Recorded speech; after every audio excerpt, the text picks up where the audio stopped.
You're listening to WIXY1260 Online, and I'm the Duker, Larry Morrow, 55 years later. I don't know when that song came out, but I did. Again, I'm on CKLW. CKLW, my show from 7 to midnight, the Duke Windsor Show, again, is #1 in Cleveland. And I fell in love with this song and this group. So now I promote the living daylights out of it. The song becomes a hit. I don't think it was because of me, but I'm sure that that large radio station really helped launch that song. So now I come to Cleveland. And one day I'm out doing some kind of a promotion, and this guy walks up to me and he said, look, he didn't give his name. He said, I just want to thank you for helping to make our song the #1 song in the country. And I said, well, what is your name? He said, I'm Sonny Geraci. And then from that day forward, I got to meet many of the guys in the band. The guy who played the trumpet in that song, which was a very, very important piece of the song, and I believe that he arranged the song, was Tom Baker. Tom Baker and I later then became pals, and Tom and I formed a jingle company together called the Cleveland Jingle Company. He was a brilliant arranger, and I was a writer, and he was the arranger, and so I had this lifelong relationship with Sonny Geraci, and of course the wonderful group.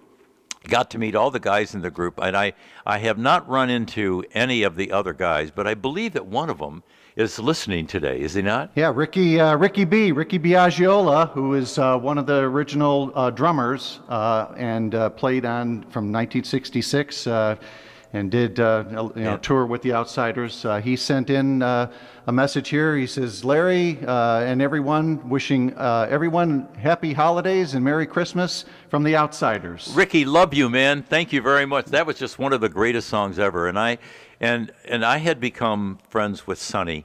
And when my book came out, probably 8 years ago, Sonny and I did a promotion together. Sonny came up, his band played, and Ricky, you were probably there. And we did that wonderful promotion together somewhere out east of the city. And then I had become friends with Sonny's sister, had worked in a restaurant area, and I'll never forget the day she called me and she said, Larry, we just lost Sonny.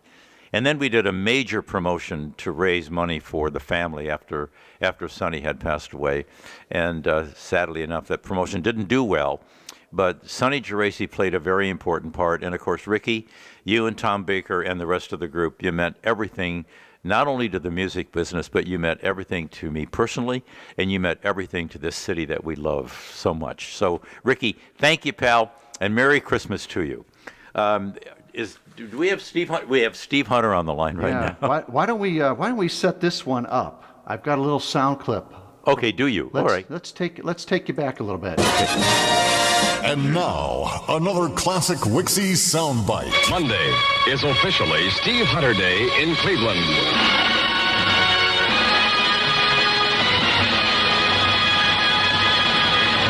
In the words of Mayor Carl B. Stokes, the official proclamation. Whereas one of the nation's outstanding radio personalities has seen fit to leave Detroit and come to Cleveland and WIXY Radio, and whereas his switch to Cleveland demonstrates his personal belief in and commitment to forward movement and growth here, and means added excitement and entertainment for us. So now, therefore, I, Carl Stokes, as mayor of the city of Cleveland, do hereby proclaim Monday, September 13th, 1971 as Steve Hunter Day, and urge all Clevelanders to hunt Steve on the radio dial at 1260.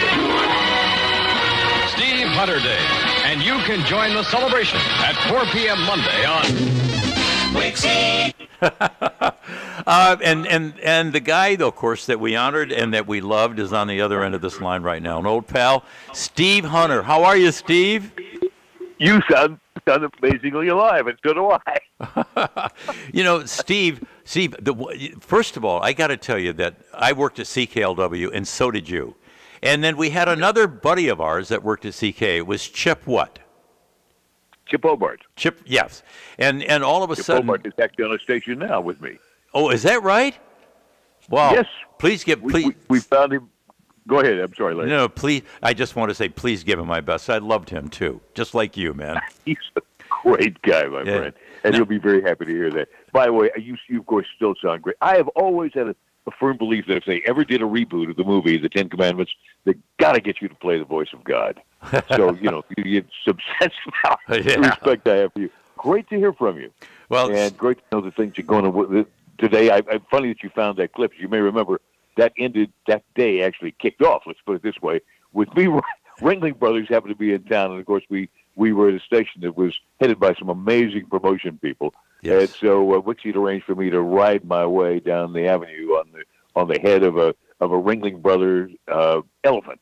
Yes. With band playing around here. Heck of a way to start a Steve Hunter day in Cleveland and to start a career at WIXY. Steve, I still have that picture. I have the picture. You do? Yeah, whenever the circus would come in town, all the animals would show up at Public Square, and then they would get personalities to ride the elephants or a camel or whatever right down Euclid Avenue with that long hair that you had. And Steve, if you don't have that picture, I'm going to find a way to get that picture to you, okay? I do not have that picture, and I would love you to scan it and shoot it. That would be a fun thing. What can I do to contribute today other than this is one of the most amazing, obviously one of the most amazing stations in rock history. WIXY carried and punched way above its weight on everybody's scale everywhere around the country. I have a wonderful Steve Hunter story. Whenever your name comes up, I love to tell this story. I don't know why, but I'll have you finish the story. Somehow when you came to Cleveland, you didn't have a place to stay. And WIXY1260 was on 40th and Euclid. And we had a big parking lot in the back, and it was a very, very cold night. And I remember one of the promotion directors said, "Don't we feel so bad for Steve Hunter?" I said, "Why?" She said, "He's sleeping in his car." Do you remember, Steve? Huh? Yes, I remember that. And Chip Hobart and I shortly thereafter moved into a hotel just a little ways down the avenue, and we stayed there, I think, for about a month or so before we each found apartments and things to do. But we actually, look, there are worse ways to get to know a city, right? People stopping by in the middle of the night. Can I help you? No, I'm a star here at WIXY. Oh, okay. It moves on. You may also. There's all sorts of wonderful stories about WIXY, and we'll save those for another time. I'm actually celebrating you and celebrating the guys who have been there so long, and of course the memories of WIXY are fantastic. As I said, it punched way above its weight. You cannot pick up a copy of Billboard or radio records or anything else from that era and not see stories that came out of WIXY and the songs, the music that we broke, songs that are in the Hall of Fame, and certainly WIXY affected the trajectory of rock and roll, and Larry, so did you. Well, so it's great, Steve, great to be on the phone with you. Steve, how long were you at WIXY, and what years were you there? Not very long, actually, because you may remember that they brought me down from CKLW. Right. And for various reasons, because there was a station that were booting in Detroit that was going to take on CK, and we did pretty well for a while. I was actually on there from the fall of 71 until mid-spring of 72. But it was a hell of a 6 months. Yeah. But it was a great 6 months. And I'll never forget Norm Wayne walking in, and he said, "Duker," he said, "I've got a big surprise for you." I said, "What?" And he said, "We are going to bring Steve Hunter to WIXY1260. Now, I happen to be a big fan of not only yours, but Chip, because number one, the three of us had worked at CKLW. And I thought there is no one more creative and a deeper voice in the world than Steve Hunter. And we're going to have that voice on WIXY1260. And when you came in, I probably referenced that. When you came in, I said, "Steve, I love you, man, and I can hardly wait to hear the guy that I listened to on CK to be on WIXY1260. Were you on from 7 to midnight? No, actually, I was doing afternoon drive. Larry. Afternoon drive, and we brought in Hobart to do the evening show. That's right. Of course, it was we luckily gutted CKLW's ratings for a little while. That was a fun thing to do. Steve, that was the goal, wasn't it? Yep. Steve, what do you think made WIXY1260 so popular, not only in this market, but stations like that, Keener out of Detroit, as you well know? What made those radio stations so popular with that young group of people? I think always the attitude of the people around the station, Larry. As you know, we all loved what we were doing. We loved the music. We were steeped in it. We had become professionals, but we were professionals who were professionals at doing what we loved to do anyway. I don't know about you, but sometimes I would wake up, the old cliche, of course, of coming to work every day and not realizing it was work. But I remember the cliche for me was waking up mornings and thinking, there's got to be something illegal about that. They're paying these great money and great things to do in a fabulous amount of time on something that we would probably do for nothing anyway. Well, I don't know about that part, but I think it was the attitude and the fun and the joy that we brought to it, and I think that was infectious. And of course, Norm Wayne played a lot of magic in that, because Norm managed to create an atmosphere around us. Not only a beautiful station, I mean, a physically great place to work, but Norm was a genius at producing things and putting on concerts and other events that made people just connect with WIXY. I think that was a large part of it, was creating that connection, and you were part of that. You are a joyful guy in the area, a master of stories. You love weaving music and people and things together and creating a fun time for the people that are part of your life. And your life is connecting with people. Yes? Well, I mean, that's the thing I love about you, my friend. Well, thank you, Steve. You and I have talked before. I love you, partner, and thank you so much for helping make this day so incredibly fun. And it's because of you and Chip and the rest of it. But I just want you to know, Steve Hunter, I always loved you, and I never heard another voice like yours, ever.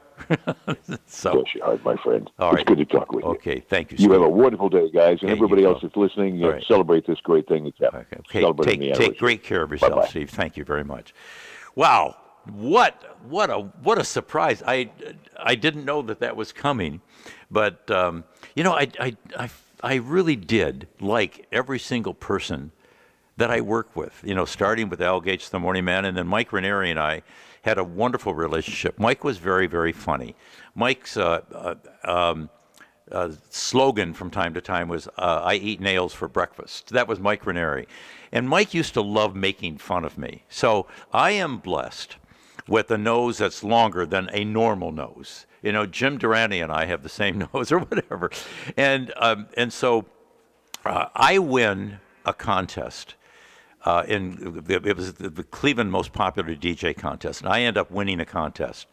And so Mike Ranieri gets on the air after I win the contest and said, I saw Larry out collecting papers and signing those papers just so he could win the contest. He was always picking on me. And there are two wonderful stories about Mike Ranieri. Mike and I did a changeover at 9 o'clock in the morning. I would come on about 5 minutes before 9 and talk about some of the promotions that we would be doing from my show from 9 to noon, or really 10 to 3, actually. And so Mike would then make fun of me. And I'll never forget two great stories. I'm driving in listening to Mike, and it's about 10 to 9 in the morning. Now, again, I'm not on for another hour.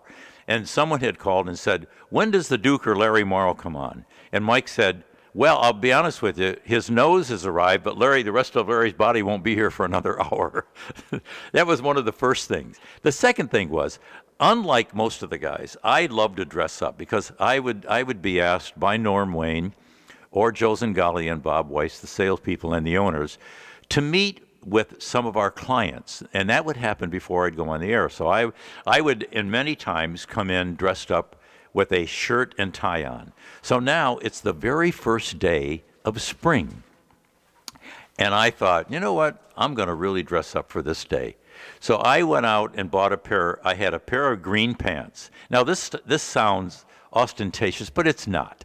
It was actually, it really looked pretty good. I had a pair of white shoes with green socks, a pair of green pants, a white shirt and tie, and the tie was green and white, and a green and white seersucker jacket. And it really looked really kind of sharp. So I'm in front of Mike Ranieri at shortly before 10 o'clock, and Mike says to me, what the hell do you have on? And I said, Mike, it's the first day of spring. And I said, I wanted to dress up like spring. I said, look at all the green and white I have on. Mike went on to describe what I had on. And he says, you know what you remind me of? And I said, what? He says, you remind me of the president of a lizard factory. and that was Mike Ranieri. And another day I had a brown leather sport coat on. And again, we're doing our changeover. He said, where'd you get that coat? And I said, I bought it. He said, "It looks like you took that coat off my dad's 1949 Chevy." He said that in those days, many of those seats were leather. And so he was always picking on me. And so I decided one day to get even with Mike Ranieri. I was very good friends with the police in Seven Hills, where the radio station was located. And I went to the chief of police, who I had become friends with, and I said, "I want to pull a trick on Mike Ranieri." He said, "I'm all in." So the first thing I did was I gave him Mike Ranieri's license plate number. And they said, "Well, here's what we'll do. We'll stop Mike Ranieri on the way to work and make him late." So, and Mike, Mike had to be at the radio station at 6 o'clock in the morning. So he's on his way no, actually, it wasn't on the way in, it was on the way out. So at 10 o'clock, he leaves and he's on his way home, and the Seven Hills police stop him and said, "By the way, we got a problem with your license plate number. That license plate number was seen by a group of people that you were robbing a store, and so we're going to have to arrest you." So they take Mike Ranieri into the police department, and they don't put him in jail, but they sit him there, and Mike is really worried. So they're sitting there for about 15 or 20 minutes, and then they finally said, "Mike, this is just a promotion that Larry cooked up. He wanted to get even with you, and we played along with it. I hope you're not offended." Mike said, "Oh, well, I get even with him." So I was able to get back at Mike Ranieri after all those things. So Tony, what are we playing next? It's the Duker, Larry Morrow, on WIXY 1260. How about some Paul Revere and the Raiders? Okay, Paul Revere and the Raiders. The Paul Revere and the Raiders came in town, and it was a wonderful promotion for WIXY 1260.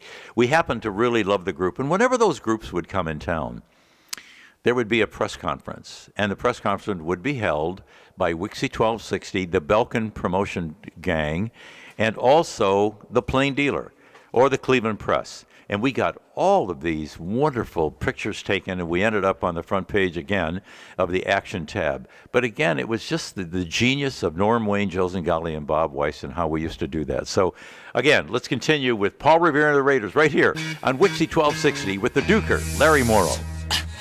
WIXY 1260 online. You've got Tony Z kind of covering things, handling the controls of WIXYtronic here. We've got the Duker, Larry Morrow, as we have a great birthday celebration going on here at WIXY 1260 online. 55-year anniversary birthday of WIXY 1260 AM in Cleveland, born December 11th, 1965. I want to give a quick acknowledgement to some emails that came in here. We got Corvette Don out in Paynesville. Thanks so much. Ricky B, the Outsiders out there in North Royalton, thank you. Kid Cleveland, hey Keith out there in Strongsville, thanks for the nice email. And well, we got much more coming up here. Billy Bass going to be doing his thing from noon until 2. And then Mark Flanagan 2 to 4, and our own Rockin' Ray King 4 to 7, and then Shagger Day night starts here 7 to 11 p.m. A great day of live shows, and we're going to keep it going. We'll be back with the Duker here right after this. WIXY Trivia. Here with the Duker, Larry Morrow. It's so wonderful to hear these voices, to hear Johnny Michaels, to talk with Steve Hunter. I wish that we could have had Chip Hobart on as well. These were some of the, not only the best voices in Cleveland, these were some of the best rock voices in America. When you would hear, when someone would bring up the name Steve Hunter, would say, "Oh my God, that's Steve Hunter. That's from CKLW." And of course, CKLW was it was in Canada, but it was only a quarter of a mile from Detroit. But it was known as a Detroit radio station, and it was one of the most popular markets in America.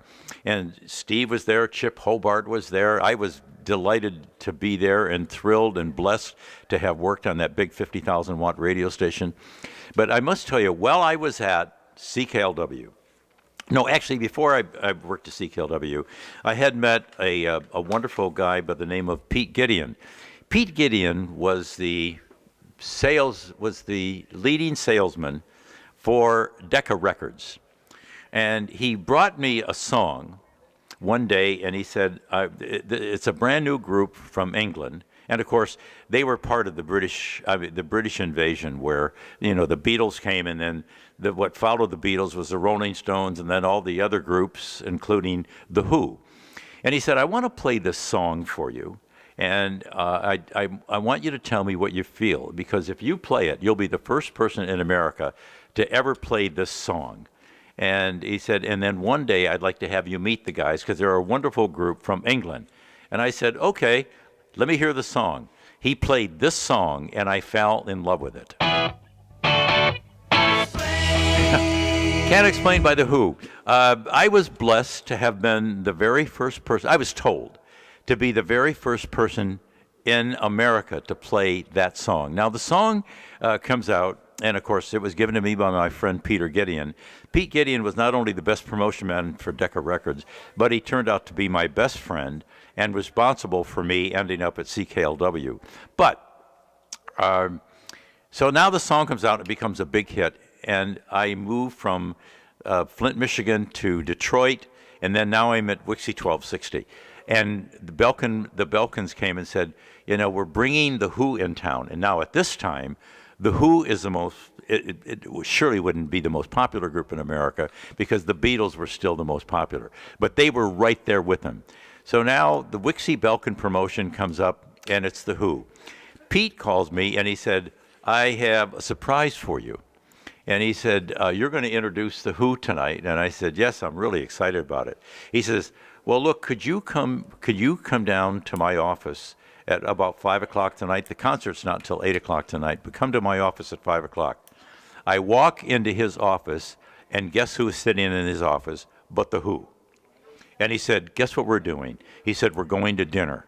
So we go to dinner in downtown Cleveland, and I'm trying to think of the lead singer's name for The Who. Pete Townsend. They hand me this gold record called I Can't Explain, and it said, from The Who, thank you for helping to make us #1. And so whenever I hear that song, or whenever I hear that title, I get all excited about it, because they were very special to me in my early career, and I will always think so fondly, and not only about The Who, but about my dear friend Pete Gideon. And Pete now lives in New York, and Pete and I often talk about that promotion. Wait a minute. Ladies and gentlemen, guess who just walked in? My main man, Brother Bass. Hey. Billy, how are you, man? Good, feeling good. I'm afraid, I'm afraid to tell a story, because I don't want to take any thunder from your story. Oh, you can tell all the stories, because I'm strictly playing music that people can have some fun with. Oh, okay. And all that all right, then can we put Billy on a microphone? Out there. Okay, Billy, get on that mic. He's going to start lying, and I'm going to have to start saying, yeah, I remember that, yeah. Billy Bass just walked in. You can take your mask off. That's okay. Are you sure? Yeah, I'm good. Yeah, well, you still sound alike. So anyway, so now Billy and I become friends at WIXY1260. But there are some stories. I'm going to start with one story, then I want you to tell another. Okay. We had the WIXY1260 basketball team called the WIXY1260 All-Stars or whatever. And my job with the WIXY All-Stars was to make sure that I lined up teams to play us. And they were all the high schools around town. They would bring their superstars from the school to play. And then I'd bring the WIXY superstars in. Well, we just had acquired Billy Bass. Billy and Chuck Knapp were actually the best players on our team. And I remember, Billy, because I want you to now take over part of the story when Norm Wayne was not promoting you, because it leads into the story at Lakewood. Okay, so Norman, you guys are getting all the promotions. Your name was on the WIXY1260 survey list that went out. Your pictures were everywhere, and nobody saw me at all. And so one day I got just really upset about it. Went up to Norman's office and said, Norman, what is the deal? How come you put their picture on, you show them off, you don't show me off? He looked at me like I was crazy. He said, are you nuts? It's because you're black. And I said, well, Billy, I remember you saying, Billy, you're black. Yeah, you're black. And I said, wait a minute, Norman. Now, wait just a doggone minute, right? But as it turns out, Norman was protecting me. He knew what was going to happen when people found out that I was black, because who knew at the time, right? Yes. And we had gone through some problems in our city with all of that. So now we're going to Lakewood and we're playing Lily White Lakewood, right? Mm-hmm. And I happen to know that Billy's a good basketball player and Chuck Knapp was a good player. So now I go out and I introduce the players. So I introduce Mike Ranieri, Wild Child. No, not Wild Child. He's gone by this time. Mm-hmm. But Mike Ranieri, myself, and a few other people. And I saved Billy's name for last. And I said, now, ladies and gentlemen, our new 7 to Midnight guy, Billy Bass, they bring the place down for you. Yay! Yeah. And do you remember how many points you scored that day? No. I do. What? 38. Oh, my God. Really? It was that jump shot. I mean, and I thought, the best I ever did was 8 points. And Chuck Knapp was good. Chuck Knapp, and I remember kidding Chuck Knapp about this from time to time. I said, Chuck, you're the highest scorer that we have on the WIXY 1260 guys. Bass killed you. You scored 25 points. Billy scored 38. And that was the beginning of Billy, we never lost a game. You know what? And Chuck Knapp is going to be my special guest on the show today. Oh, you got to. I can't wait to talk to Chuck about this. I'm going to say, did you hear what Larry said this morning? Well, and Chuck was a great guy. He's the best. He's the best. I have so many stories to tell about Chuck Knapp. Oh, that'll be wonderful. You know what, Billy, in your mind, we've been talking about Norm Wayne all morning long. Sadly enough, we just lost Norm a couple of months ago at 91. And I remember reading the story. Someone called and said, by the way, Larry, I have sad news. Your pal, Norm Wayne, just died. And I said, I just talked to him a month ago. You had a special relationship with Norm Wayne. Very special. Talk about that, Billy. Well, sorry about all that. It kind of brings it. Yeah, I I'm know. sorry, it chokes me up a little bit. But anyway, yep. I love Norman. I loved his wife, Nina. I can't imagine where I would have been without the opportunity that he gave me to come to work with you guys, a bunch of professionals, and me, which made no sense whatsoever. And I remember, oh my God, how am I ever going to do this? And Norman kept saying, you're fine, you'll be fine. Just go do it, you'll be fine, you'll be fine. But you'll be fine didn't really work for me because you guys were so good and so professional. And I had no idea. I was not a radio guy. I wasn't ever trained to do radio.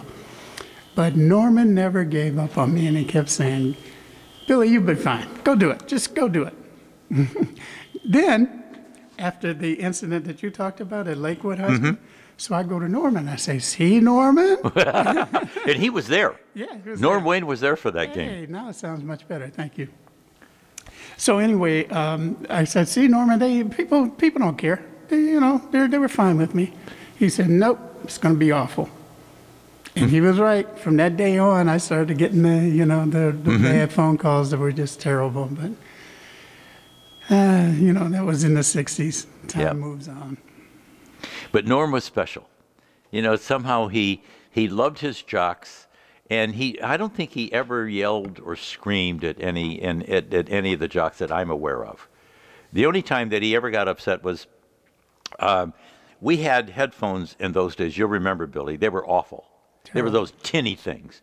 And because we were nuts, we would turn the music up all the way. And the reason I wear hearing aids today is because it blew me out, from all those years with those cheap headphones. One day, Chuck Dunaway came on after me. He was doing afternoon drive at the time. And I accused Chuck. No, then we continued to blow out the earphones, and Norm Wayne calls me in his office and he said, Larry, he said, what are you doing with the earphones? Every time Chuck Dunaway gets the earphones, we all wore the same earphones. He said, they're bad, so we have to buy a new pair. And I said, Norm, it's not that I'm blowing them out. I said, Dunaway's blowing them out. You could hear Dunaway's headphones from down the hall. Yeah, that's right. They were so loud.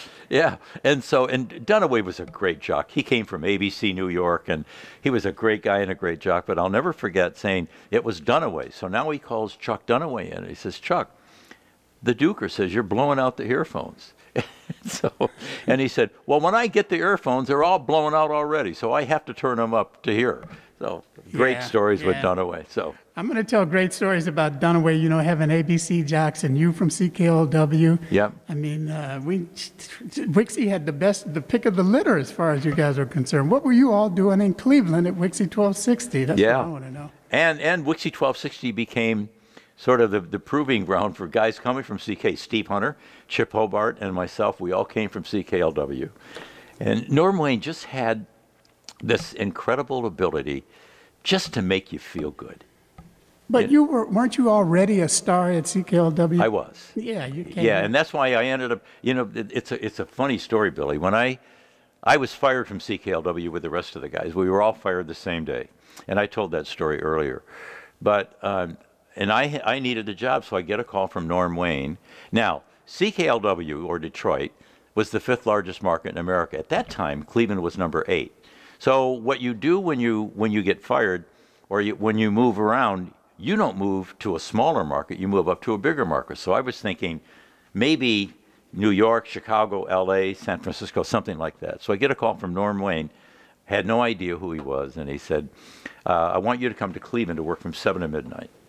And I thought, well, they need a job, okay.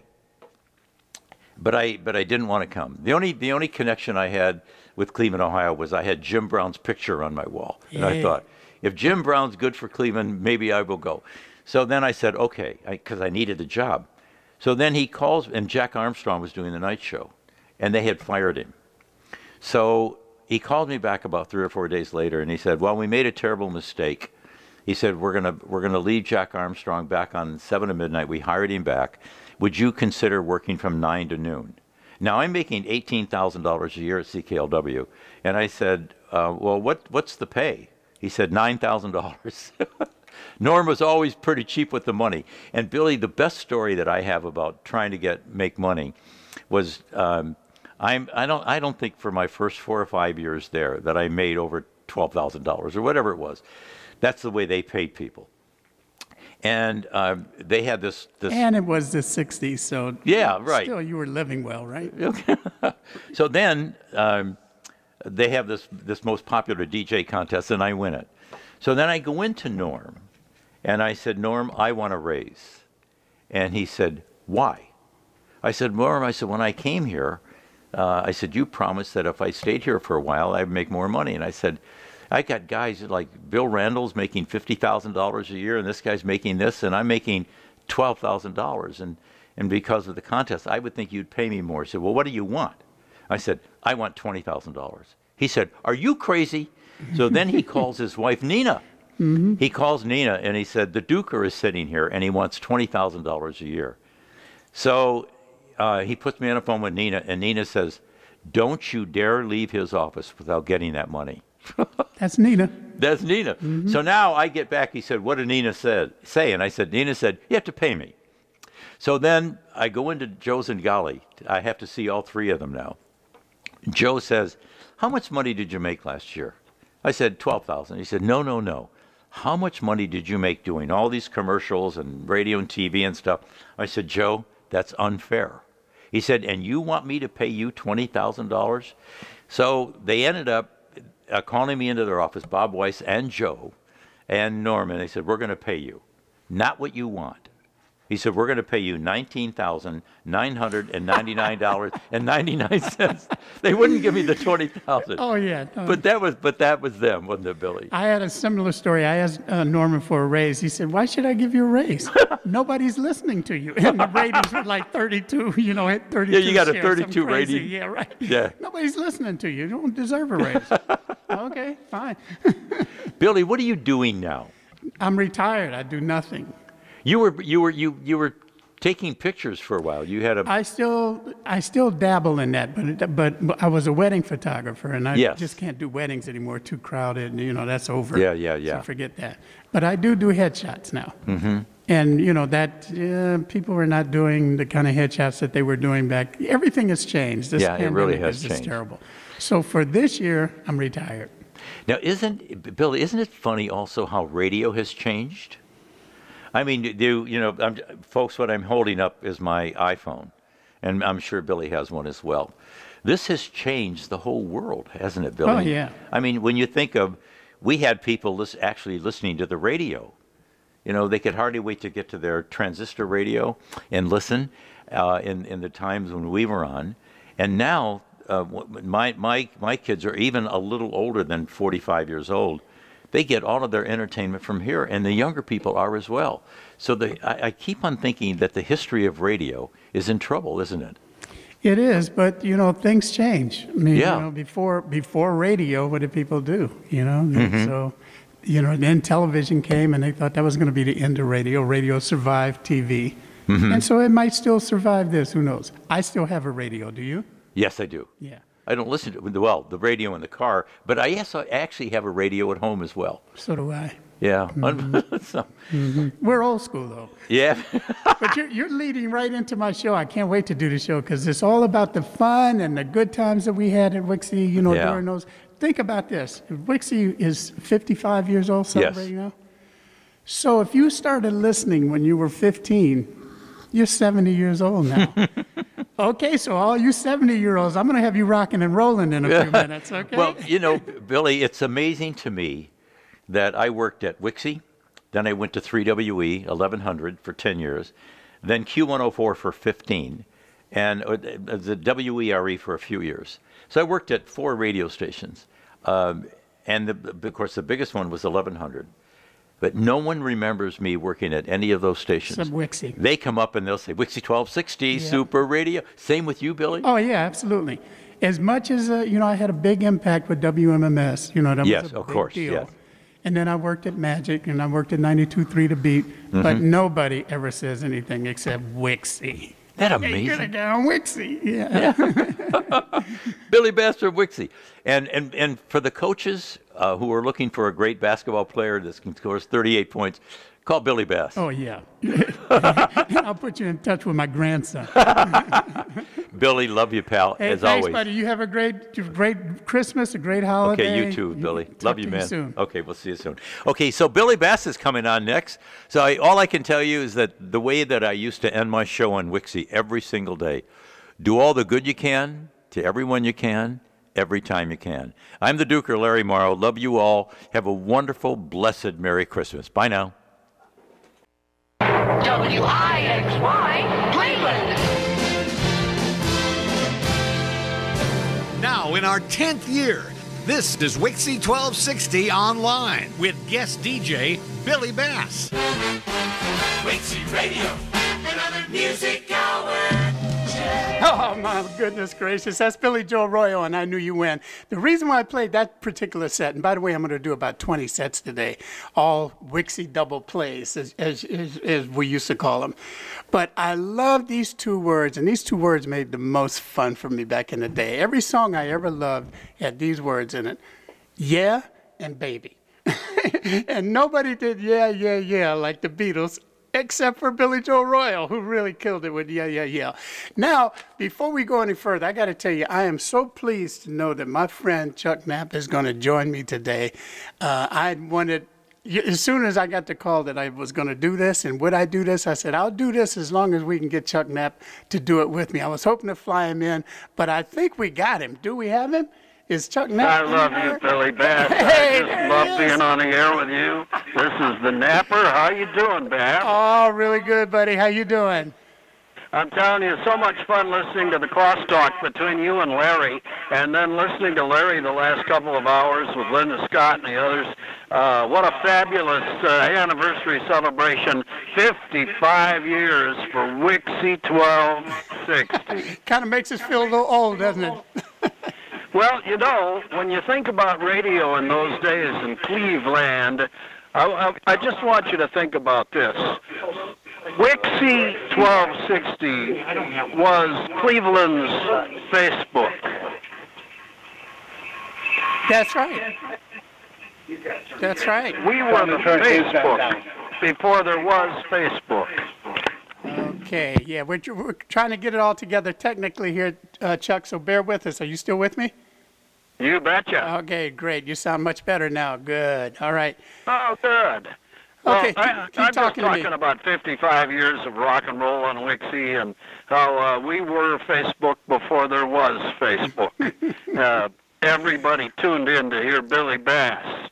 and Mike Ranieri and Chuck Dunaway and Lou King Kirby and the rest of us. It was a wonderful time. They tuned in to hear these guys from all over the country. You from Chicago, WLS, what a huge station that was, and Chuck Dunaway from ABC and CKLW with Larry Morrow. I mean, WIXY had the best disc jockeys in the country. And then I had to come along with my little non-radio and try to hang out with you. And luckily, you were there because I used to listen to you on the way in to do my show. And I would be so doggone nervous. In fact, there was many times I just wanted to turn around and go home because I couldn't follow you. There was no way to follow this guy who was the best disc jockey I ever heard in my life. And Chuck, you grabbed me by the hand and said, "I got you. Let me show you what to do." And you brought me through so many months of me being just a complete nervous wreck. I can never thank you enough, my friend. It just seems to me that, first of all, I love you, and I loved you from the first time I ever heard you on the air. And weren't you on underground radio before you came to WIXY 1260? Yeah, that was my only time, my only stint in radio was underground radio. And, you know, we weren't disc jockeys. We just played music. That was it. Well, but underground radio was bubbling in the underbush of Cleveland, and even though AM radio was still king, FM radio had these weird hippies that sounded very cool. You know, you sounded like you came from the Fillmore in San Francisco or somewhere, and either that or you've been down at Public Hall during an Elton John concert. I don't know which. And you just sounded very cool to me. Was it NCR or what? No, it was actually WHK-FM, which turned into WMMS. And the program director was Pat McCoy, who just passed away this year, another great radio guy.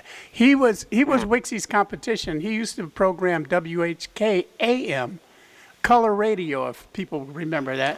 Yeah, that was great. Now, he's the guy that hired me to do this hippie thing on WMMS, which was WHK-FM at the time. But you caught my ear. Hey. The spirit of what you were doing, I was very aware of. I was aware that underground radio was bubbling, and I thought that AM radio, WIXY 1260, could really flourish with you. And I'm here to say I was right. Hey, hey, my mentor. Well, tell you what, Chuck, I picked out a bunch of songs to play over the next couple of hours. But the one in particular was one by the Spencer Davis Group that you and I used to have so much fun introducing when we were playing. So we're going to start the music and let you bring it up. Come on, everybody. This is Chuck Knapp. Well, I remember coming into Norman Wayne's office, and I remember him offering me the same salary that I was making before I got to Cleveland, and I told him I wasn't going to take it. He was going to have to give me $25 a week more, or I was leaving, and he said, "Go ahead and leave." And just as I got up and went to the door, he said, "Okay, come here, you got the money." That's my Norman Wayne money story. This is Spencer Davis. This is all about loving. This is what Cleveland is all about. WIXY 1260. Do it! Woo-hoo-hoo! Hey, Napper, you doing it, buddy? I'm telling you, it was just hear these old songs and celebrate 55 years of WIXY rock and roll with Billy Bass is a very special Saturday all across America. Oh my goodness, that was so much fun. Just thinking of you being here with me, Chuck, is just blowing my mind because I know how you would be. You made every song you played sound so good. That was what I loved about listening to WIXY. The song sounded so great, and you were really good at it. So, well, you know, I heard you and Duker talking earlier about your being black. I never, ever saw color.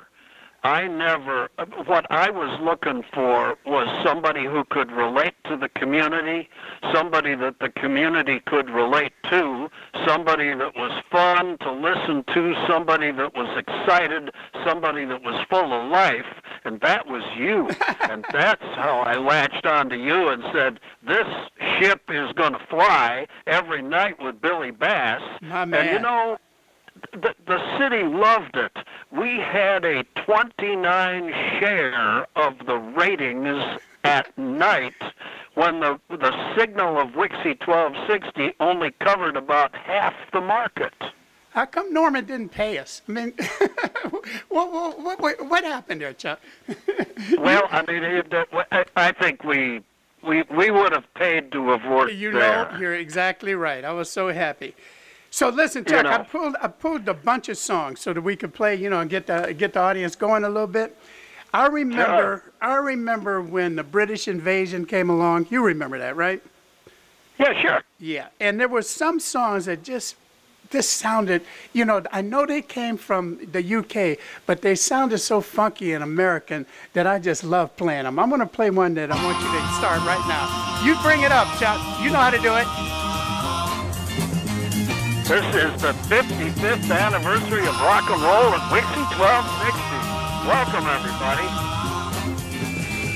Yeah, baby. That's the first time we heard from Van Morrison. That was with his group, Them, with the great song, Mystic Eyes. We started off with the Animals, Eric Burton and the Animals, and I'm Crying. Chuck, what'd you think of those two? Man, I mean, this is the nighttime of WIXY that you were rocking all of Cuyahoga County in northern Ohio every single night. This is the reason of the 29 share. We didn't get in the way of the music, but the music really helped us. And then we had lots of promotions. We had lots of public service in the community. I mean, if you wanted to get noticed, what would you do if you were a new radio station 55 years ago? I'm sitting here looking at a picture on my laptop of Al Gates and Jerry Brook and George, Paul, John, and Ringo when WIXY brought the Beatles into Cleveland. That's how you get noticed in the first 55 years. You betcha. And you're talking about Cleveland and people from Cleveland. We just got a call from the guys from the Outsiders, and big shout out to the Outsiders who had nothing but hits here in town. I know you played those records, didn't you? You loved those songs. All the time, and I'm thinking about all the promotion people that went through. I'm thinking about Perry Stevens and Eric Stevens, his son, and I'm thinking about Louis Newman, and I'm thinking about Tom and all the other record promoters that really helped us and brought us the music. We played the music before anybody else in town. And we had a lot of competition, but in some ways we had no competition at all. You got to mention Steve Popovich in that group too. Yep. Just a marvelous. The radio and record community of Cleveland was very tight.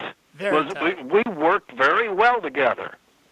Well, speaking of tight, there was a guy on our radio station that was tight all the time. And by tight, I mean he had a lot of fun. I used to do the all-night show leading into Mike Ranieri.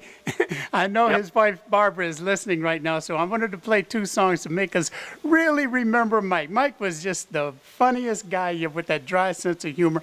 I never knew anybody that could make a whole show out of having a hangover. And that was every day. Well, if you wanted to find Bill Clark and Mike Ranieri at 11 o'clock in the morning after they got off the air and off the news, you just went down to the Versailles. And there they were. So I got two songs that make me think of Mike Ranieri. I know he used to love playing Harper Valley PTA a lot. And he also what was that song where throw somebody off the Tallahatchie Bridge? What was that song? I can't remember. The Billy Joe. Yeah. But that was the #1 song of the year. Right. Now here are two more Cajun songs that make me think of Mike Ranieri. You ready? All right. Yep. You do it, Chuck, because nobody can do it like you can, babe. That's all you got to do is hey. Going into WIXY 1260 and 55 years of rock and roll. Welcome to the anniversary show with the great Billy Band. Napper, I can hear you back there acting a fool, having nothing but fun. I hear you, Napper. I see you dancing.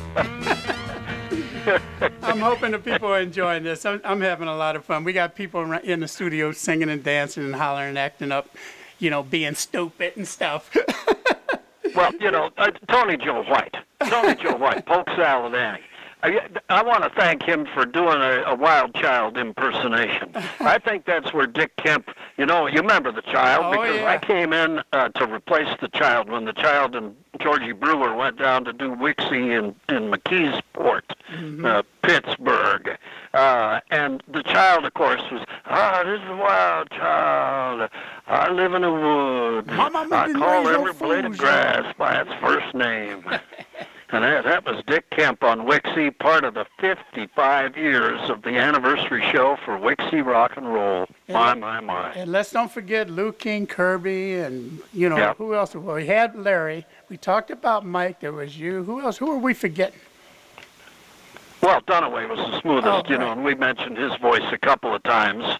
And of course, in the news department, besides Bill Clark, we had Alexander Prescott, and we had Jack Mitchell was on the air with us for a while in the evening, and just some really fine, talented individuals that came to Cleveland and gave it everything they had, because Cleveland had the energy, and we fed off that Cleveland energy in all of the things that we did. And, if you want to do something big in Cleveland, you'd listen to WIXY1260, where we would get together every Christmas with the May Company for the WIXY May Company Christmas Parade. Boy, was that fun. Yo, go ahead, Chuck. I'm sorry. I mean, did you ever ride in that? Yes, I did. That was unbelievable. You thought you were like a movie star driving down the street, Euclid Avenue. People on the left and people on the right.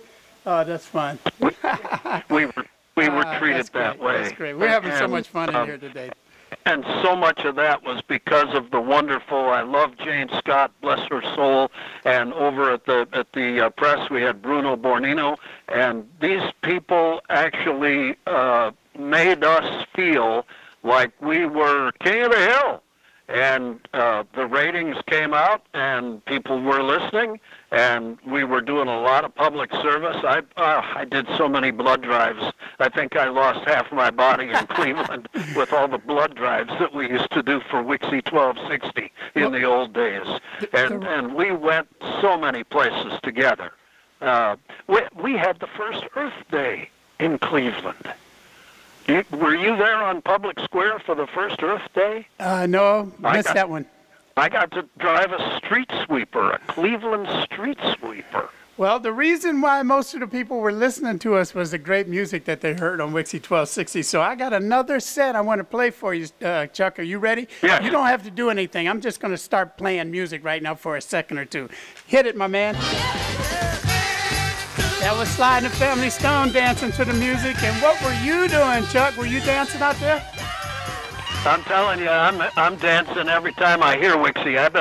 I'm down on the side of a mountain in the home of social distancing, the Arkansas Ozarks, where they started social distancing when the first moonshine was being brewed, if you know what I mean.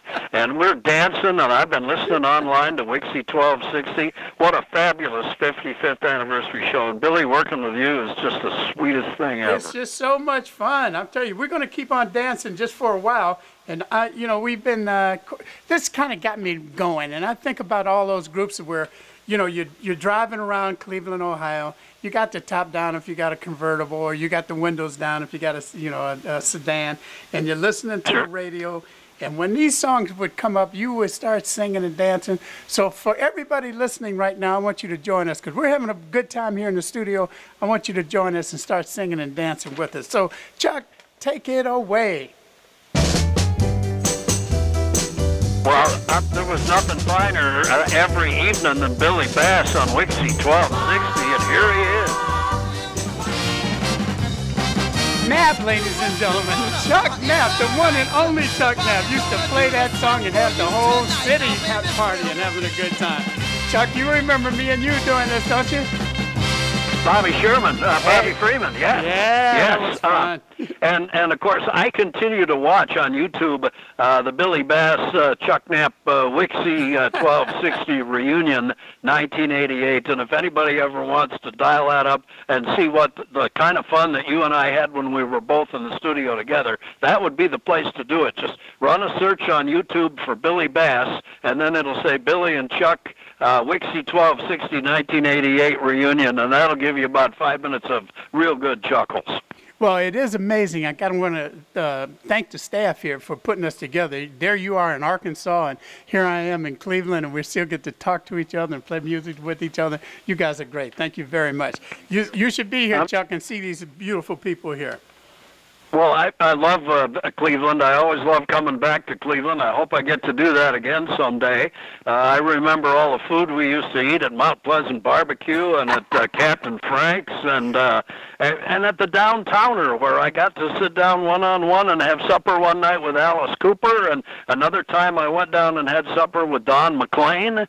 Bye, American Pie. WIXY was the forefront of what was going on in Cleveland, and that was 55 years ago, and it continues online to this day. Well, I'm going to play a song for me next, and then I want to play a song for you. So you think about what you want me to play for you, Chuck, while we listen to Krabby Appleton doing their song. All right. Krabby Appleton on WIXY1260Online.com with Billy Bass and the one and only Chuck Knapp. Hey, Chuck, you with me? Yes, sir. All right. You know, I wanted to play that song because when I walked in, everybody said, "You're going to play Sugar Sugar, aren't you?" And I said, "No, we're going to do something a little different today." So, Chuck, we're just thinking, you know, we're playing a lot of songs, but we haven't played anything for you. What would you like to hear? Well, let me set it up for you, if I could. Last hour, the Duker, Larry Morrow, was talking about walking into the Belkin brothers, into Mike and Jules' office, and there were the Who sitting around. Well, my story is that I remember going to a concert at Public Hall where the Byrds were the headliner, but somebody that nobody had ever heard of, this guy right here, Elton John, broke out into song, and on a night when the Byrds were the headliners, and we were listening to Elton John for the first time in America in Public Hall on that night.